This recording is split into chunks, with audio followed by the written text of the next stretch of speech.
The moment lasted no more than a breath, but it would carve itself into a mother's memory forever. 1 second the backyard was ordinary, quiet, wrapped in the warm hush of a late afternoon, and the next second her heart dropped so hard it felt like the ground vanished beneath her feet. She turned back toward the grass and saw her baby no longer where she had left him, and beside him stood the German Shepherd everyone said was too big, too intense, too unpredictable. In that frozen instant, fear screamed louder than thought, louder than love, louder than reason, and the world seemed to tilt toward disaster. Before the story goes any further, take a moment right now. If you believe in kindness, second chances, and the quiet miracles that can happen when fear meets love, please like this video, share it with someone who needs hope, comment your thoughts, and subscribe to the channel. Your support keeps stories like this alive. Her name was Emily, and until that afternoon, she believed she understood responsibility better than most. She was a new mother, still learning the rhythm of sleepless nights and fragile joys, still measuring time in feedings and naps rather than hours. Her son Noah was barely old enough to crawl, a soft, curious child who seemed to discover the world with his whole body, palms pressed into grass, eyes wide with wonder. Life had narrowed into small, intense moments since his birth, and Emily carried a constant, quiet fear of making one irreversible mistake. That fear followed her everywhere, like a shadow that lengthened whenever Noah smiled at something she could not control. The German Shepherd, Max, had entered their lives months earlier under complicated circumstances. He was not a puppy, not gentle-looking, not immediately lovable in the way people expect dogs to be. He was large, muscular, alert, with eyes that missed nothing. Emily's husband had brought him home from a shelter after learning Max had been returned twice, labeled difficult and unpredictable. Emily had agreed reluctantly, driven by empathy but haunted by stories she had heard, stories of accidents, of instincts gone wrong. She had promised herself she would never leave Max alone with the baby, not even for a moment. Promises, however, are fragile things when exhaustion sets in. That afternoon felt safe in a way that can only be understood in hindsight. The sky was clear, the air gentle, and the backyard enclosed by a high wooden fence that made the world feel contained. Emily had laid a blanket on the grass and placed Noah in the middle with his toys. Max rested a few feet away, calm and still, his body stretched out, ears flicking occasionally at distant sounds. Emily watched them both, reassuring herself that everything was under control. When her phone buzzed inside the house, she hesitated, telling herself she would only step away for seconds. Seconds felt harmless, almost imaginary. Inside, the phone call lasted longer than she expected. Her mind tugged at the image of the yard, at the promise she had made to herself. Panic rose even before she reached the door again, a sudden, sharp awareness that something could have gone wrong. She pushed the door open, and that was when the world stopped. Noah was no longer on the blanket. Max was standing, his head lowered, his body angled toward the baby. From where Emily stood, it looked like the dog had something in his mouth, something pale, something that belonged to her child. Fear does strange things to time. Emily's thoughts fractured, racing through every worst-case scenario she had ever imagined. Her legs moved before her mind could catch up, but even as she ran, a terrible certainty tried to take hold. She believed, in that instant, that she had failed in the most unforgivable way a mother could fail. The grass blurred beneath her feet, and her heart hammered so loudly she could barely hear her own breath. As she closed the distance, the picture began to shift, details snapping into focus. Noah was not crying. His face was flushed, but not with pain. His arms flailed with uncoordinated excitement rather than panic.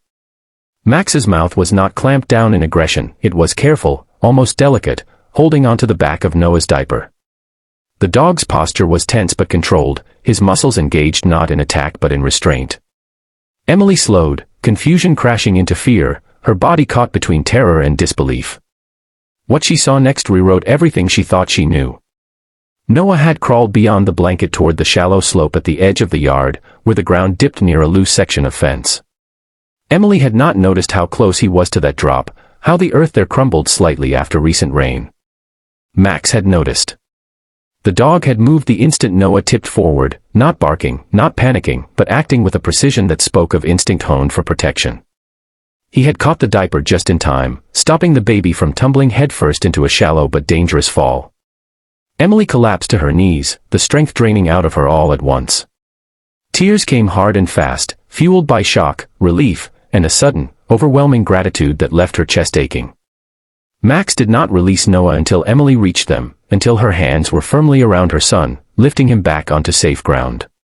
Only then did the dog step back, his tail low, his eyes fixed on the baby as if waiting for approval he did not know how to ask for. In the days that followed, Emily replayed the moment again and again. She thought about how close she had come to losing everything, not because of the dog, but because of her own assumptions and fears. She began to see Max differently, noticing the way he positioned himself between Noah and any perceived threat, the way his ears pricked at unfamiliar sounds, the way his body relaxed only when the baby was settled and safe.